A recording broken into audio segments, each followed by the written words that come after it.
President Joe Biden was joined last night by both Bill Clinton and Barack Obama, raising more than Trump earned in all of February.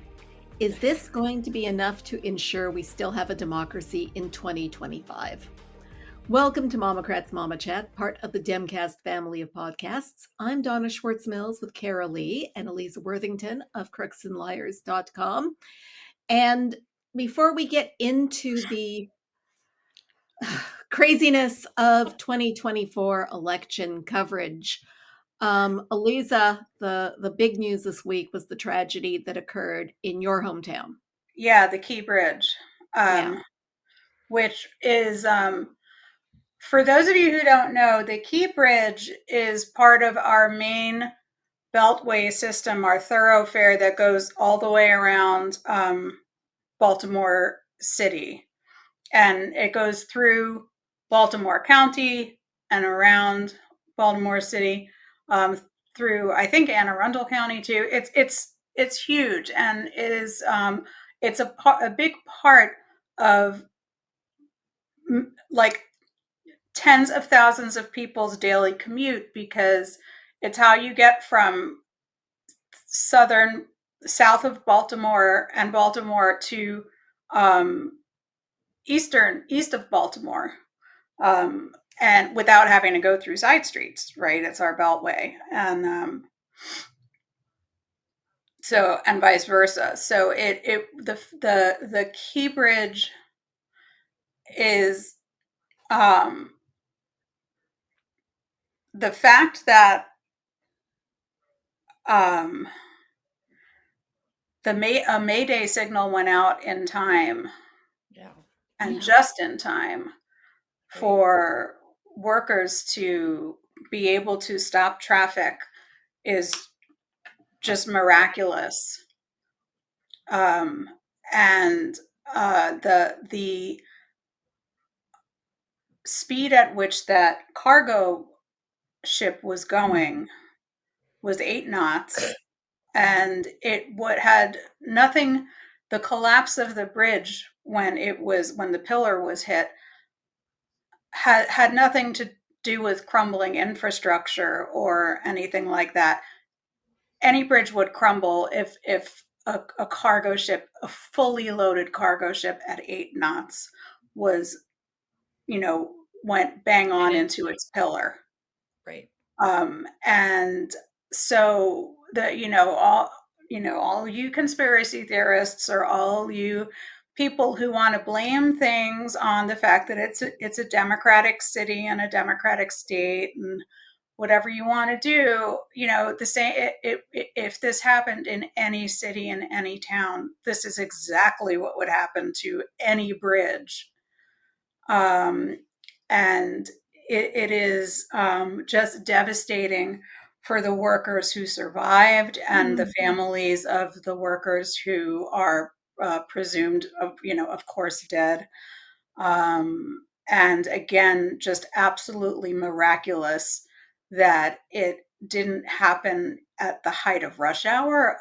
It happened at 1:30 in the morning, and that they were still, even with that, of course, that's when they do a lot of construction and repairs and things like that. That even with that, they were able to make sure. I mean, the bridge wasn't closed for those repairs or anything like that. You can, if you have the stomach, which I don't, to watch the video more than once, you can see some traffic making it off the bridge before it gets hit. So it's an awful tragedy. We will figure out how to fix it. Some bridge will be, replacing it. Of course, it's too early to know exactly how it'll be designed and how long it'll take. But Westmore is brilliant, and priorities are in the right place. And I have, all the confidence in the world in him and his administration. And he immediately declared a state of emergency so that, he could ask Biden to release funds to get things going as quickly as they could. And of course, Biden did. And, Pete Buttigieg was on the scene immediately. And we'll see. We'll Yeah. see. The House Republicans are making noises about not supporting any requests for funding. And, some of the I guess conspiracy senators theories, too. Well, the DEI, COVID Yeah, lockdown, DEI is the new N word. COVID yeah, lockdown. exactly. I mean, the Um, conspiracy theories that they're floating are just bullshit. There's Yeah. no Yeah, and Brandon Scott has done, who is the mayor of Baltimore, Brandon Scott has done really a fabulous job shutting down all of that and clapping back at all of that. I agree. Yeah. And he's in a pretty tough mayoral race right now. And it wouldn't surprise me if his very strong and solid response to this tragedy and to the way the city is being depicted and the way it's not just him, anybody Black who was mayor at the time, it didn't have to be him, it could have been Sheila Dixon, it could have been anybody, would be getting the same treatment that he's getting from the Republicans. Absolutely. So I am convinced that his response to this and the way he's carrying the city right now, I think that he's showing up really well, and it wouldn't surprise me if that boosted his chances. I hope so. Yeah, we'll see. He's a You're good right. guy. He is. He's doing a great job. I was impressed with the interviews that I've seen him do.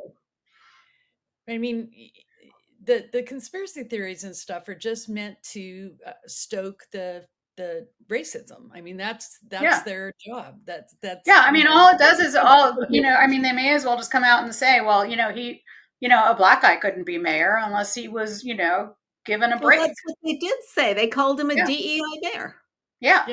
Right, exactly. And same thing with, Governor Moore. Do they feel the same way about Tim Scott? Yeah. Well, they do. They would argue. I mean, I think they do feel that way about Tim Scott, sadly. Yeah. And he lets them, which is different. Of course he does, but that's the thing. Like, would they say the same thing about Black Republicans? Like, that's what I don't get. Like, of course I get it, because they care not one whit about consistency or logic, or among hypocrisy. But they won't say that about they won't say that about Tim Scott. They won't call Tim Scott DEI. Oh no, he got his job because he's got the right values. He appointed him. That's why he got his job. Right. And I mean, but you know what I'm saying. Yeah, we know what you're saying. I absolutely understand what you're saying. Yeah. So it's just, that is everything now, right? DEI, like you said, DEI is the new N-word. So Ken Paxton is also using DEI in the same. Ken Paxton, Criminal of the Year, he's also doing that, and it's just gross, right? I mean, it's Ken Paxton should be in jail. Oh yeah. Instead, he just has community service. He wants to get the DEI documents for Boeing for the safety problems, right? So obviously, it was DEI that caused the problems at Boeing, not right. Not the fact that they're just chasing stock prices, right? Rather than being concerned about safety and quality control. Are we talking about the door that flew off?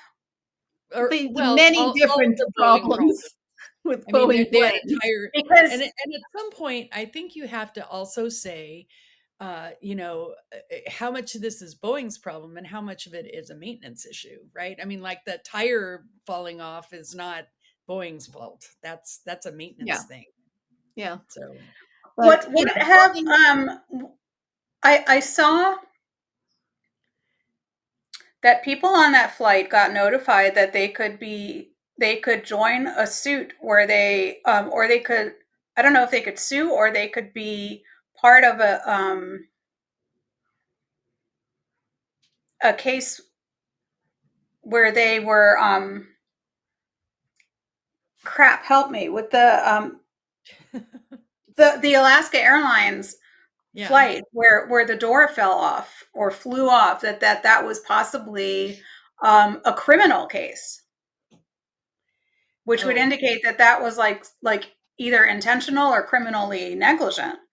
I think they have to do an investigation. We don't know who is at fault for that. But all I can say is that when Boeing was located in Washington State, they had a reputation for safety and quality. Where are they located now? And then they got taken over and they moved to a right-to-work state, non-union workers, and it all became about the bottom line. Yeah, pretty much. That's how it worked, and this is coming back to bite them now. Yeah, and yeah.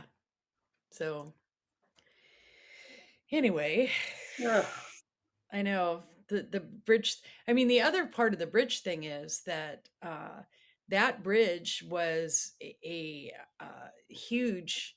Well, not just the bridge, the port. Right. I mean, they're not able to use the port, so they're losing money. It affects they can clear the entire economy. It's the number 3 port in the country. Right. And it affects the economy. It affects the supply chain, all those supply chain problems we were having. Right. It'll make prices go up. We'll have shortages. And the House Republicans don't want to release funds. Again, this is part of them trying to sabotage the Biden administration. Right. And it's not just House Republicans either. I mean, Ted Cruz is also making noise about it, even though he had his hands out when Texas needed money. Yeah, well, it's different if it's a red state, isn't it? They all do. They all have, I mean, honestly, this is the kind of thing I would make a ton of noise about because it's a disgrace. It's a disgrace to say we're not going to give any funds to get this bridge rebuilt and the economy moving again, and the supply chains moving again. Because we want to, shit on Democrats. We want to make hay of it politically. Yeah. Right. So, and they don't even try to hide it anymore. Most people don't agree with that kind of behavior. I mean, if you ask the average person on the street who doesn't pay attention to politics, do you think it's right that this bridge collapsed and that Republicans are withholding money to punish Joe Biden? They'd say, yeah, no, I don't think that. Yeah. Don't you think? I mean, unless you ran across Trumpers, and of course they would.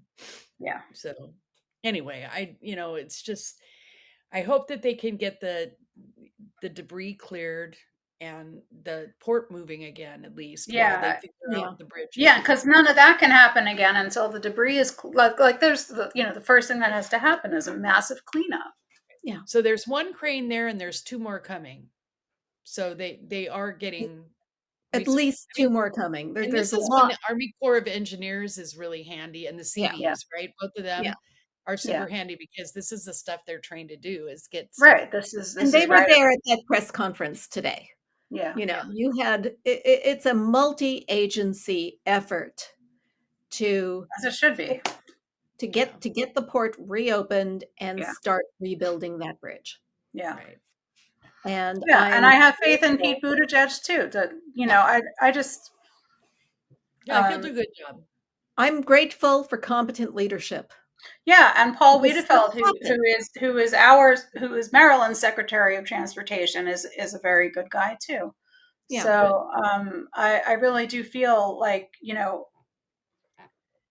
we're in good hands to handle it, but it was really we were all walking around just numb on Tuesday. We just couldn't absolutely fathom. And then Brandon Scott on CNN, when he was being interviewed by CNN, basically told them to stop showing it on loop because you guys are traumatizing us, Well, it was like watching the World Trade Center or the Challenger disaster over and over and over again. You're not watching Legos. This is like right.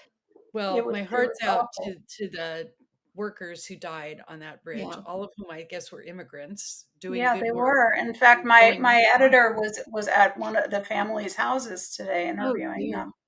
Yeah, I mean. Well, Wes Moore today announced that the children of the men who died will all be receiving scholarships. Oh, that's good. Sure. Yeah. That is something, you know. That is something. And the company that employed them, who's based in Hunt Valley, also said that they, you know, are going to be, the families will be taken care of, you know, and not just financially. They will be, there will be a whole host of services flowing to these families. Good. Yeah. So, which is as it should be. Yeah. You know, the thing is that no matter who is running the country, the government, the state, the city, things like this are going to happen randomly. Yeah. You know, things happen. Yeah. And it's important that the response be there. But yeah, that the response be competent and compassionate. Those are like the two most important things. And to get back to the current election, yes, when they ask the question, are you better off now than you were 4 years ago? You know, the first 3 years of the Trump administration, he was basking off the economy that he inherited from Obama Biden, who had gotten us out of the previous crash show that had occurred under Bush. And actually, his economy was suffering a little bit because of those stupid tariffs that he was putting on it. Yes. So, and then stuff happens. What happened was a worldwide pandemic. He had, aside from, you know, enacting these tariffs, he had decimated the whole plan on how to deal with a pandemic that was put in place before Ebola. You know, do you remember how they in the trash? It was a thick binder. You can't expect them to read it. These people who are complaining about COVID and are vaccine denialists are the same ones that were all freaked out about Ebola, right? Right. Yeah. Yeah, they're the same ones and the same news channels, I put in quotes, that were freaking out about it too. Yeah. So anyway. So anyway, the Biden campaign. Yeah. Real quick on the better off, and then I'll move on. Chris Hayes did a piece yesterday at the beginning of his show on that question, are you better off? And he had the headlines behind him in giant headlines, right? And he's like pointing out the New York Times and the Washington Post. And I mean, it was great and I feel like he should do that every single day from now until November. That every day he should say, are we better off? Well, let's have a look and see if we are or not, you know? What, and the headlines were from 4 years ago? Yeah. When there's a guy on Threads. Everything shut down and everybody was unemployed and all that. There's a guy on Threads who every day is running the front page of the New York Times from 4 years ago. Oh, that's good. I want to follow him. A different front page, and it's just who's that? I remember that. You know, I remember. Who is that guy doing that? I want to know. Watching those, I'll find it for you. But I remember watching those daily press conferences. Oh yeah, he had. Because, you know, we had nothing else to do. We were stuck in our houses. Yeah, Cuomo had? Terrified. Yeah. We were terrified. And every day, that would be, you know, first you'd see, you know, Governor Cuomo do his. And then you would see Trump do his. And every day it got more bonkers. Every day. And it was not reassuring anyone, you know. And it was, I felt like I was in a hostage situation. Yeah. Well, don't, I mean, I remember at this time 4 years ago, us being afraid to go outside without a mask on. Right. Because, you know, you we didn't know enough about the virus yet. It was new. We didn't know how it was spread. All we had were cloth masks. Right. I made a bunch of them. Because I still have them. Because the Trump administration decided they would only give the PPE to people who were nice to them. Right. Right. So California couldn't get ventilators. You know, our poor people in the ERs are trying to deal with people coming in there deathly ill. Yeah. And, you know, they were catching it themselves and some of them dying, and they did not have what was needed to protect them. And I am still amazed at the heroism of our hospital workers, our medical people, who, I think we lost a lot of people to burnout Oh, I after think we that. did too. A lot of people retired early because Yeah. it was too much. There was Yep. so much trauma. Yeah. Yeah. And we So, are all still feeling the effects of that. Yeah. right. And which is one of the reasons why I think people are so pessimistic or Yeah. negative. Oh, I just think we haven't really dealt with all of the implications of what happened with COVID. And, it, all of us, I mean, I think it's human instinct to just say, we're done with that now and move on. But we're not done with that. I mean, there's people that are suffering from long COVID. There's people that are still dying from COVID. the It's virus continues to evolve. Mhm. And at some point, it could get to a place where it can evade the immunities that we have developed. Um, so we have to keep our eye on it. I Yeah, think that I liken the human propensity to try to forget the trauma. I mean, it's like childbirth, right? right. You have the baby, you were in a lot of pain during childbirth, but that becomes all hazy. You've got Yeah. your baby now, you're moving on with raising the kid. Right. You know, And you want to, then you get right, pregnant again, like an right, idiot. right. Oh, goodness. Well, anyway, I didn't mean to take too much time with that, but I wanted to No, but just, I mean, I it's think it's true. worth actually putting those facts in front of people, when Yeah. they say, are we better off now than 4 years ago? Well, yeah, hell yes, we are. Yeah, Is everything perfect? No, it's not, but it's still Is it much ever? better than it No, was. it's it will not. never be perfect. Yeah, But at least we have people in our government now who are trying to Yeah. make everything better. It will right, never be 100% what 100% of everyone wants. right. But I am happy to have the progress that we have made. Yeah. Dave, And, at least we have leaders who can take some criticism, right. right? Yeah, We are free to They're criticize. not snowflakes. We won't be free to criticize if there's a second Trump administration. nope, among other things. Right. So speaking of no, moving on to election 2024 in earnest, um, as much as the New York Times would like to make a horse race out of this and tell us all that Biden's poll numbers are scary or whatever, okay, Biden has a whole lot of cash in the bank, and he just raised another 26 million yesterday with Obama and Presidents Clinton. Obama and Clinton. And by the way, I have the transcript of that. Colbert was the moderator for that. Stephen I want to Colbert. watch it. I know you And have the transcript, but I want to watch it. I don't think they've I don't released the think the video. video is available. Yeah. Oh, really?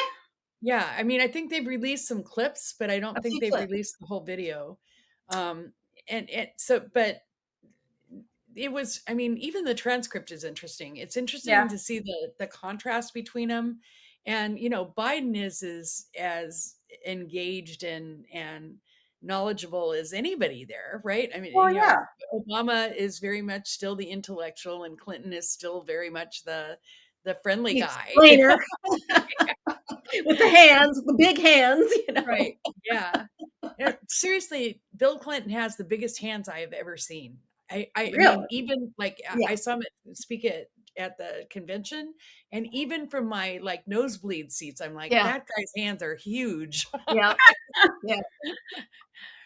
So, but anyway, it was, the transcript is entertaining, so I'm sure that they. Okay, I'll read the transcript. Yeah. Yeah, I do like that they ended by passing out aviator sunglasses. Yeah, me too. Ray-Ban? Obama and Clinton, and they became Dark Barack and Dark Bill. You know? Oh, that's awesome. Right. So I honestly think the Dark Brandon meme is one of the best. Oh, I love it out there. And I mean, and he delivers on it, like with the State of the Union and everything, you know, it was like, he was out there with that. So I think that's one of the best memes we've got going into this election. But the fact is, since the far right created it in the first place. Right. Republican state parties are broke. Yeah. Okay. And so is the RNC. And the RNC is planning, you know, they're planning fundraisers, they're lining up donors, but those donors are not going to be giving to the state parties because they're going to be too busy paying Trump's legal fees. Right. Yeah, it's all going to Trump. This is a hell of an opportunity to take back the state houses. Yeah. Right. Yeah. I mean, what was it, Arizona, Karoli, where the RNC closed their offices? Yeah. In Arizona today. Well, they didn't close them, they're selling them. They just bought this building 9 months ago and now they're selling it because they don't have any money and they need some money. So I mean, Arizona's a mess, Michigan's a mess. I mean, in Michigan, they can't even decide who's the head of their state party, much less raise money for it and everything. So this is, I mean, I know that the New York Times wants to make it sound like it's terrible, but it's really not terrible. It's really an opportunity for us. And one of the things that Biden's doing is organizing in all the states and opening field offices in all the states. All the states. And the RNC does not have the money to do that. And they don't have, and they fired everybody who knows what they're doing. They don't have the expertise to do that either. Yeah. Right. Yeah. And so we're getting field offices in places like in Pennsylvania that were, you know, 15 points to Trump or whatever it was. And and they're struggling to even keep the doors open at the RNC, much less at the state party level. Right. So it's also do not forget that women's reproductive freedom is still on the ballot. Yep. There was a Supreme Court hearing day before yesterday on mifepristone. It looks like they're going to throw that out because the plaintiffs did not have standing, which we could have told them from the beginning. Yeah. You know, we who are not lawyers, they don't have standing. Right. But Alito and Thomas were, I'm not even going to say they were signaling. They were like shouting that they should come back at it again and cite the Comstock Act. Which, but anyway. Is that the, what's the Comstock? Was that the one about mailing thing, about sending things through the mail? No obscene materials through the mail. Obscene through the mail. Okay. Abortifacients are deemed in there as something that is obscene. But the thing is that also the other day in Alabama, a Democratic candidate won a deeply red district in a special election by 30 points? 25, but 25 points. And they had her down 15, I think. They were predicting she would. Well, she lost the last time she ran by 20. Yeah. And this time she won by 25. Yeah. And they keep underestimating how pissed off the women of this country are. Well, going after IVF too. I mean, and they still are. Like Republican women do IVF. It's you know, suburban women that have money that can do that. You know, I have news for you. Republican women do abortions too. We know they do. But the Republican women will talk about the IVF they've had. They'll talk about IVF. They won't talk about their abortion. So, But I mean, like I was honestly shocked when that whole ban on IVF went into effect in Alabama. I just thought, I mean, this is going too far the other way, and Even this is for them.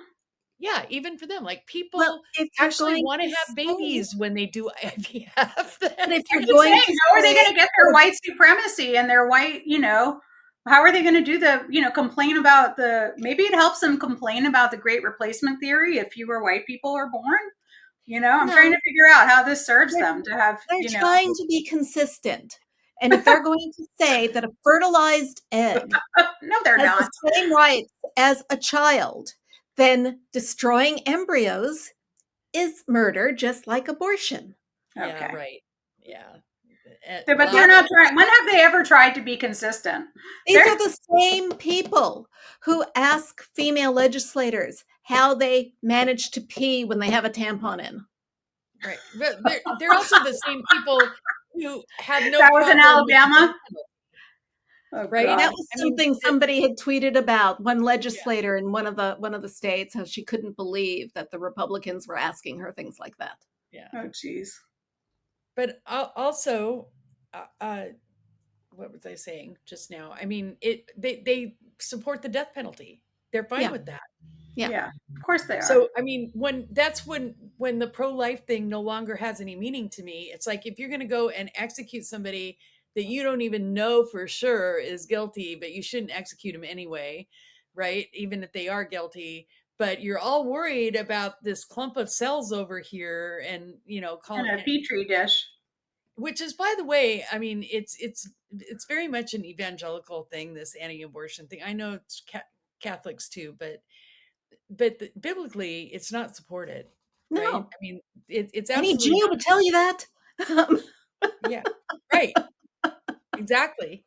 Well, I mean, I think I brought this up. I don't know if it was last week or the week before. I mean, there are still court cases where Jewish people have taken the government to court because of these laws, because they are infringing on their religious rights. Right. So well, I bet you anything Clarence Thomas doesn't care when he's infringing on a Jewish person's rights. Oh, he doesn't care, right? I mean, but that's part of the fascism, right? Part of the fascism is it's Christo-fascism, actually, because this is Christian nationalists who want to make Christianity the national religion and basically lie by saying that the country was founded on it. Well, this is my favorite time of year to talk to people about who are who are anti-abortion because they're it's nearly Passover, and this is my favorite time of year to say remember in Exodus when God told God killed already alive Egyptian babies. Yeah. Remember that's those kids were already born. Right. And, so I don't know why, you think it's such a big deal that, and you're okay with that. It's okay to kill your enemies' babies. Oh, see, thank you for clarifying. As long as they're not white. Or I guess because they were Egyptian or whatever. Yeah, so, but, Jesus was brown if you're going to, be consistent. But again, probably with kinky hair. Out those good Southern Baptists that Jesus wasn't white as it's driven snow. I mean, he wasn't blonde like in the paintings. Oh, we did see when we were in London. We did see at least one painting where Jesus was brown. I was impressed. Oh, nice. Yeah, but that was definitely not the norm. Not the norm. No. Yeah. So, anyway, yeah, I am encouraged by, if you just follow the money. And by the way, I know that there's lots of Republican dark money out there. I do know that. Yeah. Yeah. I'm not discounting that. But Trump is having a fundraiser next week where he's expecting to raise $33 million because he's got to be bigger and better, Right. And the other thing is that you're starting now to see the Republicans, the public Republicans, kind of fall in line, right? Like I saw an announcement by somebody who said after January 6th, he would never, ever, ever vote for Trump again, saying, yeah, I'll vote Yeah, for Trump. he's going to give his money to Trump because they want those sweet tax cuts to stay permanent. Right. Biden Who was that? saying, Remember who that was? I forget which one. Yeah, Someone I don't insignificant. remember who it was, It's, but I mean, it's not just one. Yeah. it's not. They're starting to fall in line. So Yeah. you accept the fact that on our side, our dark money people have said that they're committing $1 billion. So that's something. I mean, we're fighting. I'm not a fan of dark money, but if they're going to do it, I want us to do it too. We need to have a I'd level rather playing build the field. infrastructure that they've built with their money, but Yeah. I will accept the fact that we need to be on even ground when it comes to the election, and until we are able to reform the system to something that is fair, So then we need to fight fire with fire. And this is where I also say that it's worth, again, I'm repeating myself, but it's worth setting up a recurring donation to Biden, because that matters more in the long run. And you might also want to think about a recurring donation to at least pick one senator, Sherrod Brown, or the race in Arizona, Ruben Gallego, or Nevada, John Tester, or John Nevada, Tester, Catherine Cortez Masto. I mean, those are the big races that we need to look at. And what do you think about Colin Allred? What do you think about that race? So I was just going to say, I think Colin Allred is awesome. And I think he has a good chance, but I think Texas cheats. That's what I think. I think that they've even almost sort of admitted that they cheat. Yeah. They talked about throwing out ballots in Houston. Just as an aside, Right. And I think that if they can, I mean, Texas is kind of the microcosm to me of what fascist government looks like, when you have Greg Abbott and Ken Paxton, and they're completely corrupt. Yeah. And they want to control women, and they want the pure power, and they are willing to do whatever it takes to get it. I mean, remember, whatever they accuse us of is what they're doing. Yeah. Yeah. The projection is strong in those people. Oh, yeah. So I don't know how that's overcome, honestly, without like literally criminal investigations that don't get settled, Ken Paxton. Yeah. So, anyway. So, and as long as we're on that topic, I was going to like shift to Trump's legal things. Well, that's where I was going too. Nice. Great minds. Great minds. Go for it. We were hoping that we could report this week that Tish James had taken control of some Trump properties. That did not happen. He was able to get an appeals court to reduce his fine. Not the fine, but the bond. Because the nearly $500 million fine remained.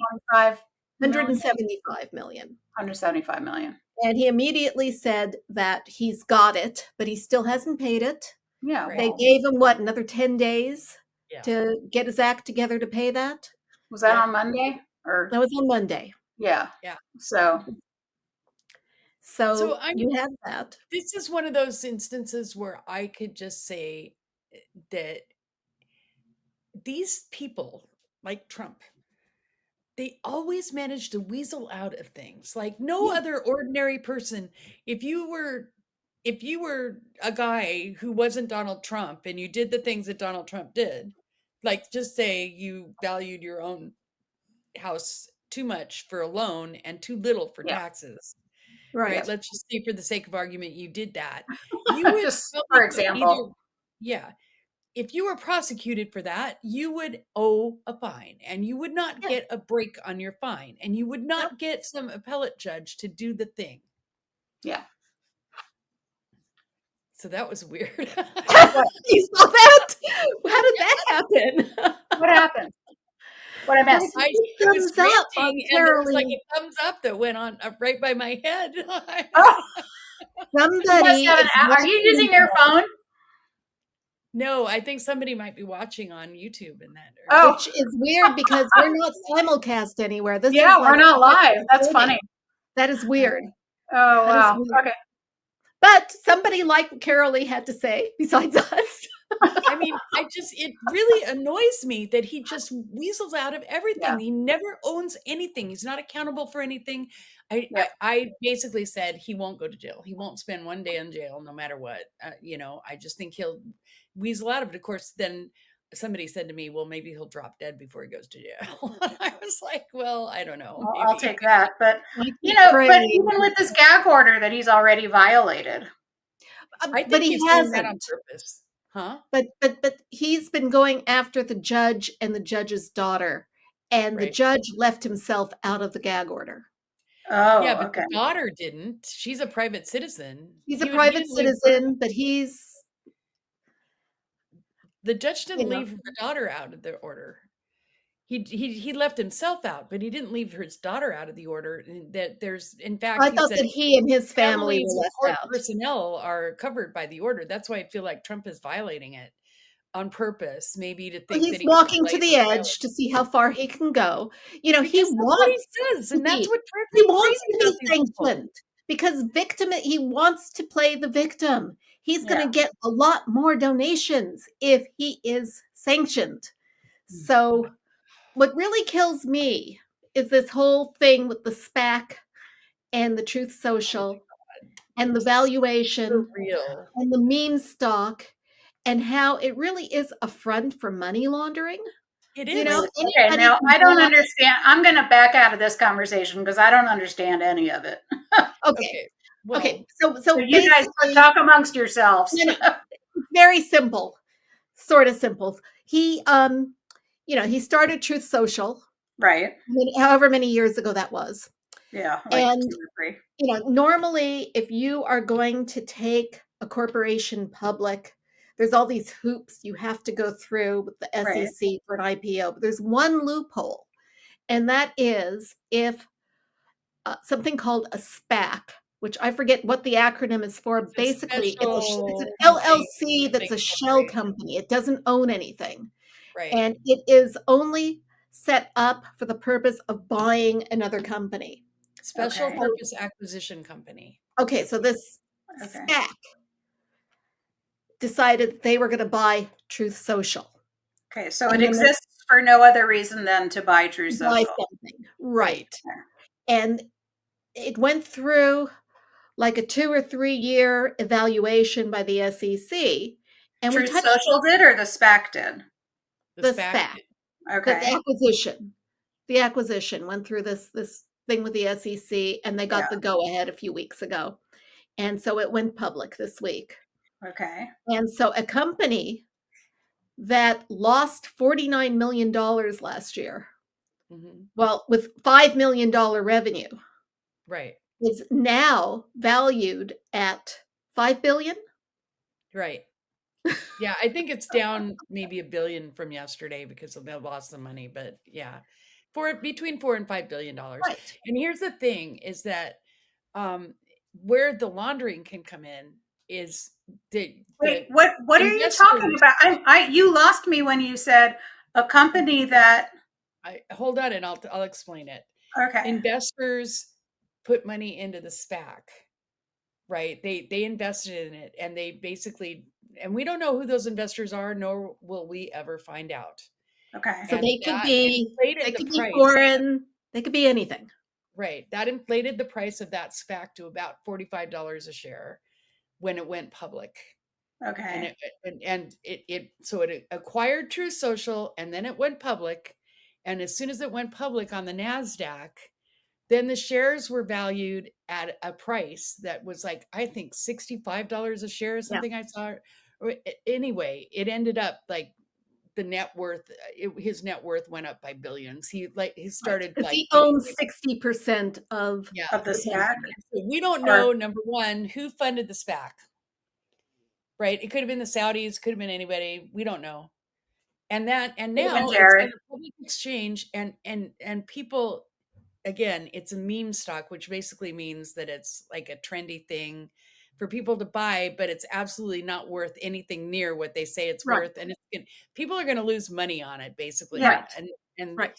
There's, I think, probably short sellers, which is a whole nother thing, are already losing money on it.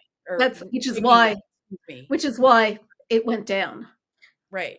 So they weren't short enough, the short sellers. Right. So on paper, Trump earned $3 billion this week. Yeah. Just like that. But he is not allowed to sell the stock for 6 months, because if he sold a bunch of the stock right away, it would go down and it would hurt the investors. Mm-hmm. However, that rule could be changed by a vote of the board. And the board is stacked with, Eric and Don Jr. Yeah, do we know? Do we know who the board is? We don't know who the investors are. I think Devin Nunes made several million on this too, because he's the president of Truth Social.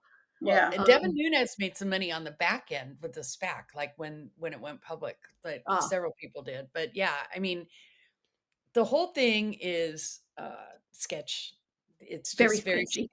Very sketchy. And it's a scam, and you're going to find out that it's a scam because what did Elon Musk buy Twitter for? Something like $46 billion? $44 billion. $44 billion. Okay, and Twitter was an actual company. An actual company that had an actual product. But it was like 100 times the size of Truth Social. I mean, international, all that. I mean, you can't even compare the two.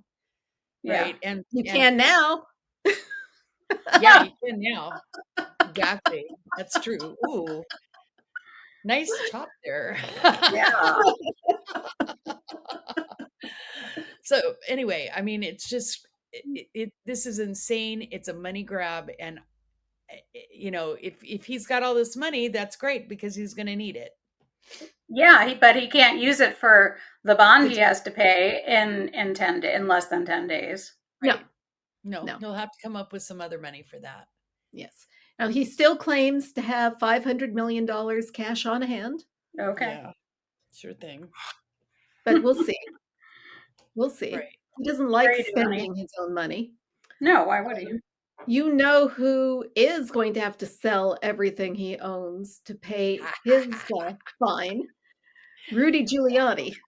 Oh, he is in such deep shit. Oh, the court's forcing him to sell his Florida place, and in the meantime, Lev Parnas is like spilling all the tea. I know. Lev Parnas is having a great time. Yeah, so he's out there like throwing out clips of Rudy absolutely being told that there's nothing on Biden. By Victor Shokin told him there's nothing on Biden. There's a clip. There's a video clip that says that. And yet, Rudy, I mean, I don't know how, honestly, the guy can lie like that. I mean, I almost want to say it's mental illness, at some point, but I don't know. For Rudy or for regular people to understand the pathology of these people. I mean, look at Carrie Lake, who, there's a lawsuit that was filed by the registrar of voters in Arizona, who's also a Republican, because she keeps insisting that the election that she ran in last time was stolen. And she has settled, mainly because she does not want to go through discovery. Yeah. Right. Because she knows she'll be caught lying. I mean, she's basically... And she's running for senator, which is another joke, but it's do you think she has a shot against Mark Kelly?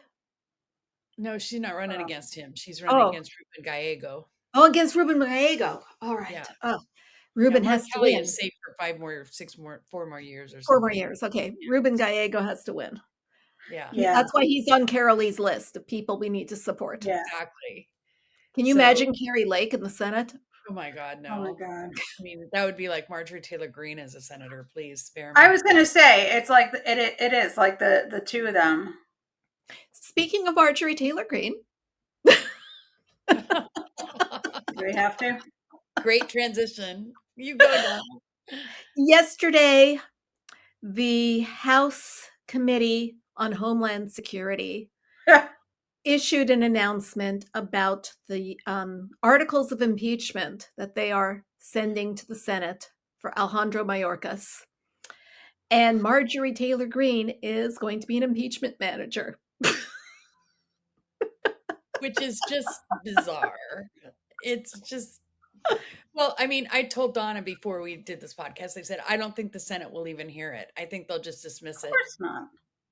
And that would kind of be a nice smackdown for her. She doesn't get to, like parade around in front of the Senate and pretend like she's serious. Well, I was kind of looking forward to the comedy of it. I don't know. Something about her just makes me want to slap her every time. Yeah. Oh, everything about her makes me want to slap her. It's not just something. And, like I said before the podcast started, she couldn't be manager of a McDonald's, let alone an impeachment hearing. It's like she couldn't,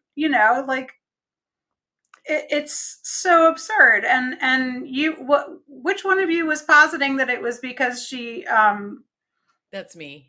That it was because she's, leaving Mike Johnson alone. Right. And not trying to knock him out as speaker. They only have, you guys, they only have one vote. To get Mike Johnson out? Yeah. That Marjorie. Well, I mean, I'm saying that they only have one vote. For all Republicans that pass everything, they can only lose one vote. That's all their margin is now. Oh, their margin. Yeah, because all these people are retiring. Right. I heard that Kay Granger may be next. I mean, by the end of this House session, it is entirely possible that Hakeem Jeffries will be the speaker. I've heard rumors, and I don't know if they're true, that say basically some of these guys that are leaving, with their middle finger out, are ready to vote for him for speaker just to make a point. Oh, hey, if you want stuff to get done, elect a Democrat. Exactly. It's the truth. Exactly. So that wouldn't be wild, wouldn't it? That would be wild. I think that wouldn't happen. I just think Republicans at the end of the day would not do that, even if they're going to stick with their kind because they're tribal, and that's why I just want to tear my hair out at today's. I've seen two things today from two separate news sources where they're complaining that the Biden campaign is not reaching out to disaffected Republicans enough. And why don't they get Chris Christie to join? Where are you reading this stuff? That makes me want to break things. I saw it both in Politico and the Bulwark. I mean, well, of course. And MSNBC picked up on it. Well, the Bulwark is a Republican thing. The Bulwark is a Republican thing, but it's good reading. Yeah, it's decent reading. They have some good writers, but I mean, that's a Charlie thing, which makes me want to scream. But I mean, reaching out to disaffected Republicans is an exercise in futility, right? Because complete futility. They're either gonna vote, third party, or they're not gonna vote. They're not gonna vote for Biden. There will be some Republicans who voted for Biden last time who will again. Yeah, but and Liz Cheney has been making the rounds and says that she will vote for Biden. Oh, really? Okay. Yeah. So Liz Cheney has you have Susan Collins. You have Susan Collins saying she won't vote for Biden and she won't vote for Trump. And she won't vote for Trump. So who's she going to vote for? Is she going to write in Mickey Mouse? Yeah. Okay, Susan Collins, whatever. I mean, that's like Susan Collins in a nutshell. That's her career in a nutshell. Ineffective, she does nothing. She adds nothing. Concerned. I'll tell her what she can do with her concern, where she can shove her concern. It is if she is the least effective with the least impact on anything. It is just, she is such a fucking waste of political space. I just cannot, I can't with her. On the other hand, Lisa Murkowski is making some noise about possibly becoming an independent. All right, but who's she going to vote for? Like, and how is she going to vote? I would be interested to see if once she's released from her, I mean, she's been an independent in Arizona or Alaska. In Alaska. I mean, she's the only one I've ever heard of who ran a write-in campaign as an independent and won. Yeah. Yeah. Right? But I just want to know how she's going to vote. I don't. Well, I think you don't know. It should probably be different with every bill. Like, for example, I don't think she'd vote for the Green New Deal because drilling in Alaska. But would she vote for a national abortion ban? I don't think so. No, I don't think she would. And she is not. She is very much against Trump. Yeah. So. Yeah. Like, would she go around the country and say, I am not voting for Trump, I'm voting for Biden? You know what? I just would like to see her quit the Republican Party, be an independent like Angus King. Yeah. And caucus with the Dems. Yeah. Mm-hmm. Same. Yeah, I would too. I have hope for her.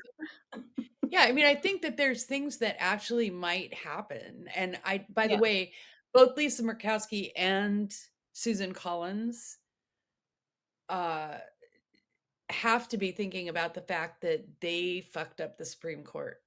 Yeah. So, I don't know if Susan Collins is self-aware enough to be thinking about it. I was going to say, I don't think Susan Collins. Lisa Murkowski is. I think because she was the one that at least hesitated with Brett Kavanaugh. And Amy Coney Barrett. Right. So anyway. Yeah, well, that's undoable unless they actually change the shape of the court. Well, that's on our wish list for the next Congress if we get enough of a majority. Build it up. Yeah. Yep. So we have a few minutes left. I will tell you what I plan to do this weekend, and that is to get Cowboy Carter and listen to it. Already done. First thing this morning. And do you love it? It is a work of art. It is. Start to finish, a work of art. The pieces I've heard from it are a work of art. So yeah. Magnificent. I heard it start to finish. It is just. She is just a force of nature. She's a genius, musical talent. So hopefully 2025, we have our second Biden inauguration, and Beyonce finally gets that Artist of the Year Grammy, and Jay-Z can shut up. Album of the Year. That's right. I'm telling you, man. I'm down with all that. Honestly, if just from the little pieces that I've heard of it, if she doesn't win the Grammy, like all the Grammys, it would be wrong. Good. It'd be absolutely wrong. It is more than her turn. It is her time, you know. Amen to that. It is. I didn't even know until today that the song Blackbird was a civil rights song. Yeah. Oh, you didn't? Yeah. No, I didn't know until today. So hearing her sing that, is just a magnificent version. And Jolene is just great. Heart-stopping. It's just amazing. I mean, the best part of Jolene is it's not the original lyrics. I mean, she made it her own. She made it her own, and Dolly's support. Blessing. Dolly is there. Oh yeah. Everything with Dolly's support, and speaking of Miley Cyrus has a killer duet with her. On it is just an amazing song. I love that. No. So nope. That's what I'm doing this weekend. I gotta marinate to that. Enjoy. That's a gift of an album. Yeah. Awesome. And on that note, that is our show for this week. All hail Beyonce. We had a rundown that was twice as long as anything that we talked about today, but we couldn't do it in an hour. So hopefully some of that we'll get on to next week's show. Join us then at MOMocrats.buzzsprout.com, YouTube, or on your favorite podcast service such as iTunes, Google, and Amazon Music. And be sure to check our Facebook page for updates. I'm Donna Schwartz Mills saying goodbye for the MOMocrats. Bye, everyone. Bye. Bye. MOMocrats MOMochat is part of the Demcast family of podcasts.